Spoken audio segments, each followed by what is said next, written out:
Welcome to the studio where it is not our first rodeo. You better believe it. Come on now, we're turning into vets, everybody. We're not getting any younger in the studio. Who remembers the Pro One? There it is. Come on now, a trip down memory lane. Don't mind if I do as we kick off the Saucony Endorphin Pro 4. All right, so now, oh man, I just love it. I love trips down memory lane. What was your favorite colorway? All right, out of all 4. Remember when the Pro 1 came on the scene?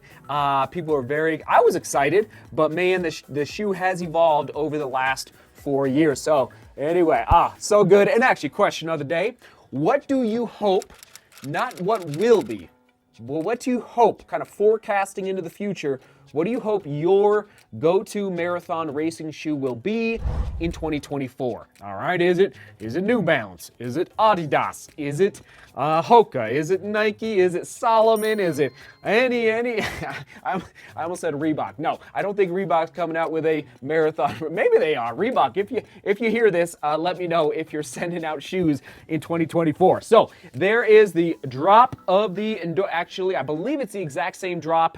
8 millimeters for the Endorphin Pro 4. Okay, there is the weight score. All right, a little bit of a lower score with respect to the weight of the Pro 4. It did increase just a smidge from the Pro 3. Keep that in mind. All right, just a little bit. And let's dive in. Oh yeah, there's all the scores in case you just want to move along with your day. There's all the scores here in the studio. Okay, I'm trying to think. Is there anything else before we dive in? I think that's it. Bottom line is breathability.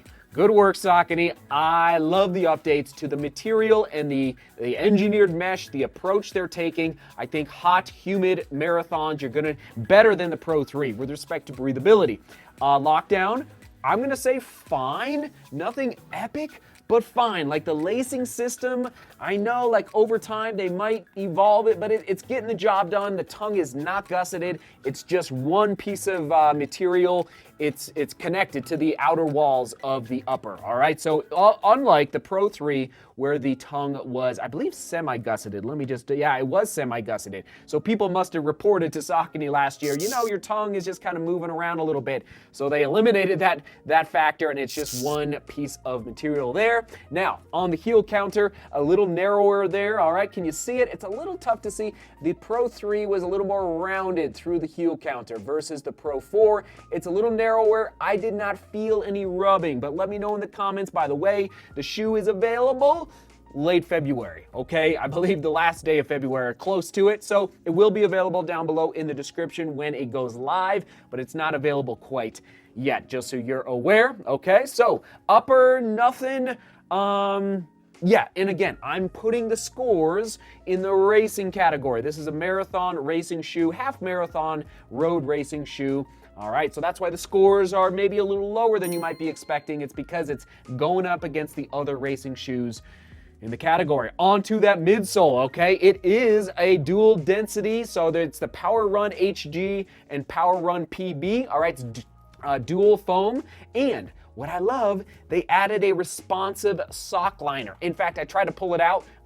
It ain't coming out. I could rip it, but it's glued into the bottom of that shoe real nice. And just to the thumb test, it's feeling very, very nice. Shall we just confirm? I believe we're getting mid-30s for 38 for so the foam is a little more firm right under the forefoot. All right, that's the orange there, a little firmer. Getting 38, okay. Oh, well, let me just double check here. Yeah, actually getting closer to 39 and a half, all right? All right, and now let's do the other side over here. On the softer foam, we're getting 34. All right, so there's that dual density and the plate. All right, let's do the twist. Oh, twisting more than I expected. All right, it is twisting just a smidge there. It's pretty stout, everyone. Like, I'm gonna say it's got some rigidity to it, like maybe a little more than I expected, okay? On the ride, you're like, well, how is it performing? I'm not feeling a ton of bounce. All right, well, actually, should I do it now? I'm not feeling a ton of bounce. I'm feeling good. I'm feeling good roll through that speed roll technology, but it's not jumping off the pavement for me. I don't know what else to tell you. It's like, it's a cruiser. I don't know if it's a bouncer, if that makes it. Like, I will say, like, when I switched to, I'm more of a forefoot striker, as you know. So if I switched in the testing to heel striking, it felt just a little bit better. All right, so from heel to toe versus just midfoot to forefoot. I wish I had more like excitement to report to you through the foot stripe, but it didn't feel like, honestly, that much different than the Pro 3. And I'm not saying, I wish I could, like, I'm just telling to you straight how I feel. It was good, but I'm not saying it was epic. All right, does that mean that's why the scores are where they are? Okay, I'm gonna go there. The cello. All right, I'm calling it the cello. I know thank you for correcting me a couple days ago. I'm feeling, now that I've tested this, I'm feeling quite a bit, I'm feeling more bounce in this guy. Now this is about an ounce heavier, okay?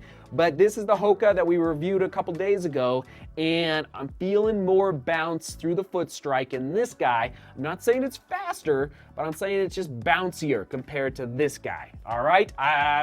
That's just the feel I'm getting. And again, it's my foot strike, it's my biomechanics, you gotta test it out yourself. But it's good. It's getting the job. Let's do a thumb test as well. Nice. It's nice. It's nice, but I'm just not, I'm not feeling like let's like take a rocket ship somewhere. All right, there we go. Outsole, there's the score, okay. It's a good score. I like that they enhanced the decoupled groove from the Pro 3. However, I'm just gonna say, I just don't know if it's quite necessary to have so much rubber on the under the forefoot. Not the end of the world, but it just got a little bit there. Maybe, for racing, it's like if you're taking the shoe out for your peak race, you're probably racing in it once or twice, maybe 3 times.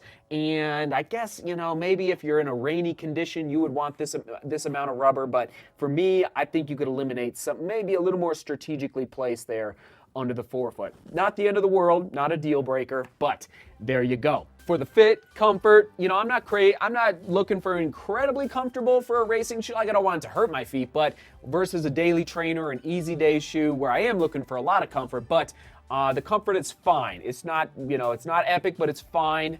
Durability, nice work sock. I think this midsole and and again, send me pictures, info@demorglobalrunning.com, and I'll be curious to see how that outsole holds up, 300 miles, 250 to 300 miles. If you end up taking it, you know what? Yeah, I just thought, like, training. I think this would be a nice up tempo training shoe, and the price point, $225. Boom! Come on, Saucony. That's like, what are they doing? Like, this is like, it's like finally, there's like a carbon fiber plate. I should have mentioned there's a carbon fiber plate in there, of course. The carbon fiber plate shoe that's under $250. That, I almost went 10, but we went 9 out of 10 for the score. That is beautiful. All right, finally, we're like keeping it in check here in the studio. All right, so good work there, Saucony, on the price point. There you go. There's the final scores one more time. Okay, soak them in. It is getting a better score than the cello from Hoka, the X1, but the price is more reasonable. The weight is better. I'll just say though, the cello felt a little bit bouncier under step through the testing. Okay, so I'll be curious to see what you guys answer down in the comments. That is that Pro 4, and yes, the Endorphin Speed 4 review is publishing maybe even today. All right, I'm just gonna say it's right there. There's the Endorphin Speed 4 right there. I'll get you that review out the door very, very soon. Stay tuned. All right, seek beauty, work hard, and love each other.